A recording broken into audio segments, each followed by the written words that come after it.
because I've always been a fan of, yes, there's all of the things that we know are good about EVs, at the broader scale, right? Um, Specifically environmental consciousness, right? But I've always just inherently been a fan of things that are done in a smarter, better way, right? And so if you just look at the comparing an internal combustion motor, which was, really, I mean, they've become so amazing over time. But yet, if you compare that with the performance of an electric motor and just how many fewer moving parts there are, less maintenance, I mean, probably an 8-year old could look at the two things if you kind of broke it down and go, yeah, that one seems way more advanced, way smarter, right? Um, and so our first experience was we got one of those first.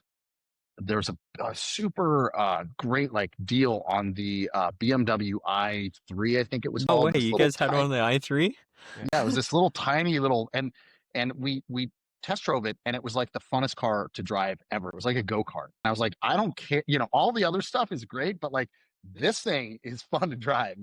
And that was my first experience. And so we got it for Karina. But what I wanted to touch on real quick before I pass to Rob is the idea fundamentally, I think for all of us, and maybe even for those that were driving the market, was that you plug in at home and that you don't have to go to gas stations. You just plug in at night at home, and it charges overnight. So um, that I think is interesting as context for like where things have evolved, in that if you look at the idea of just being able to plug your car into your house at night at the lowest rate, overnight, and now drive on that energy, was incredibly dynamic. Like there's just a lot to that that's really, really powerful. But I think for me, that idea, just at its core, was you have this vehicle that drives like a race car, go-kart kind of thing, that everything was modern and light and super different with the screen. And it was just like a totally different vehicle, different driving experience.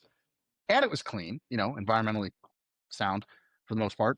And you charge it by just plugging in at night. Like that was like, what the hell is going on? So I think remembering how this came to bear, in the market originally, and that concept is like really important to understand where we're at now, and this kind of this broader adoption and therefore need for infrastructure out there.